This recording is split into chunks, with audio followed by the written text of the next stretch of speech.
tunda aka fara ɗaura laspika ƙarfe 3 dare ba wai don a yi zikiri ba fa, ba don a yi karatun ƙur'ani ba fa, ba don a yi salatin annabi ba fa, ba don a yi komai ba, a kama sunan Shehu Tijjani ko a kama sunan Shehu Abdulkadir ko a kama sunan Shehu Ibrahim ko a kama sunan wani waliyi da aka sani na ƙasan nan, ko kuma waɗanda suka rasu sun yi hidima ga ƙur'ani, sun yi hidima ga addini, mutane dubunnai sun musulunta a hannunsu, sun koyar da 'ya'yan musulmai, sun ciyar, sun yi da'awa da ƙafarsu.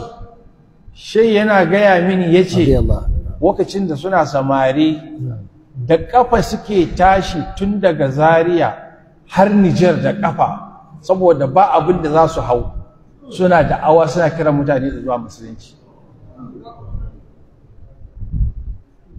Ya ce sau ɗaya ne a Nijar aka sama masa mara kunni ya hau, ya ce amma ƙasan Sokoton nan duk ya yawace ta da ƙafa akan da'awa zuwa musulunci, zuwa ɗariƙa, zuwa zikiri, zuwa tasbih. To mutumin nan ya yi wannan rayuwarsa gaba ɗaya, ka zo ka ce shi ba musulmi ba ne, ka fitar da shi ma daga musulunci. A ina Allah zai bar ku? To kaga waɗannan shine canja.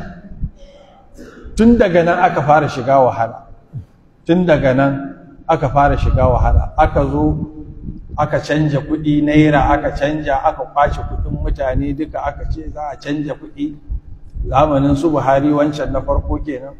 Daga nan abu ya fara canja mutane, aka fara shiga, ko ba haka bane? Aka fara shiga wahala, kuɗi ya zo ya fara wahala. Da dala ɗayan nan, dala ɗaya bai kai kwabo 40 ba abinda muke canjansa a nan. Dala ɗaya bai kai kwabo 40 ba, ma'ana bai kai 50 kwabo ba. Amma yanzu dala ɗaya nawa ne? Naira 1,500. Me yanzu an daina ɗiban fetur ɗin ne a Najeriya? Sai ma ƙaruwa ya yi. Ana ɗiban fetur, ana ɗiban gas, ana ɗiban gold, ana ɗiban uranium, ana ɗiban menene, amma kuma kullum ana cikin wahala. Amma mutane ba sa tunani su gane meye dalili, me ya kawo musu wannan. Kullum sai su ce a shugaban ƙasa kaza ne ya kawo, wannan gwamna kaza ne ya kawo, wannan kaza ne. Ba wai gwamna bane ya kawo ko shugaban ƙasa ya kawo wannan wahala. Mutane mu da kanmu ne muka kawo kanmu wannan wahala. Zage-zagen nan da shar, mutum ya je ya samu uwarsa da ta haife shi, ta kuguna ta haife shi a Najeriya nan, an yi wannan abu, ya ce wai saboda an yi sunansa da Salatul Fati shi zai siya nono ya biya ta nonanta ta ci, ko kuma ya so rago ya kawo uwarsa da babansa ya ce ya ji labarin lokacin da aka yi sunansa, an yi sunansa da Salatul Fati, ga sabon rago a yi masa sabon suna ba Salatul Fati. Duk an yi wannan a ƙasar nan ko ba a yi ba? Wa'annan su suka ja bala'i. Iyayen nan ransu ya ɓaci, fushi ya ɓaci, suka yi fushi da yaran nan. Bala'i ya ringa sauka a ƙasar nan, bala'i iri-iri, bala'i iri-iri, ƙasa mai albarka mai daɗi kamar Najeriya. Sai da ya kai kowa, ba ina maka maganar talaka ba, har mai kuɗin kansa, kuɗinsa bai da albarka to. Kana da miliyan 100 kamar kana da 10,000 ne. Don miliyan 100 nan bai wuce ya siya maka moto 2 ba kawai yanzu. Kudin moto 2 ne. Ni a 1981 na siya 505 naira 10,014. 505 yanzu nawa ne kudinta? Miliyan nawa ne? Ka je ka taya 505 yanzu za a ce maka kusan miliyan 50 ne ko 40. Wannan ma fa yar kwatonanta ba wai sabuwa ba, ni ko sabuwa na siya a kamfani. Naira 10,014 sai mutane suka zo suna yawa sheyi, suka samu sheyi a nan a lokacin muna da misalani, sheyi yana lami, suka same shi Arabi ya kashe kuɗi da yawa, ya siya moto mai 14,000.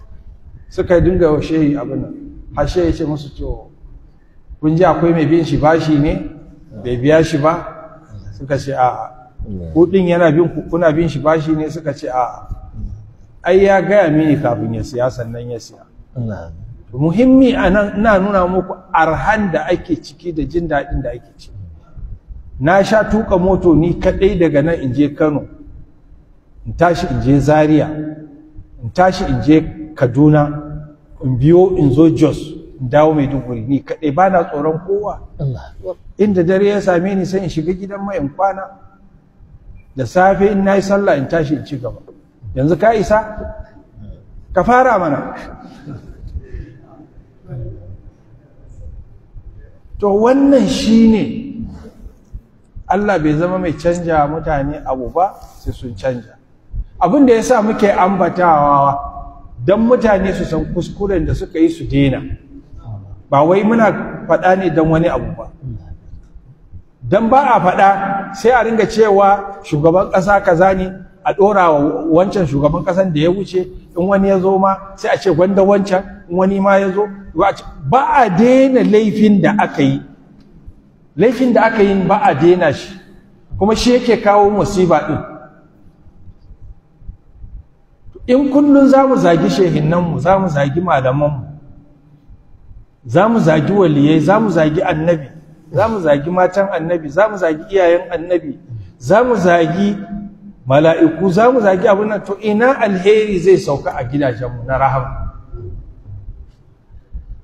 wannan ɗan sauƙin ma da muke samu fa albarkan masu istighfarin ne da ba su daina har yanzu da a ce ƙasar nan an daina istighfari an daina zikiri an daina salatin fati an daina wazifa an daina ɗariƙar sufayen nan da ake yi a ce an daina wallahi da ƙasar nan ta kone kurmus yadda kaga Somaliya da haka ƙasar nan za ta zama abin da ya hana ƙasar nan ta zama kamar Somaliya masu wazifan nan da masu istighfarin nan da masu salatin nan su suka hana ma'ana albarkansu ne Allah ya hana ƙasar nan ta ƙone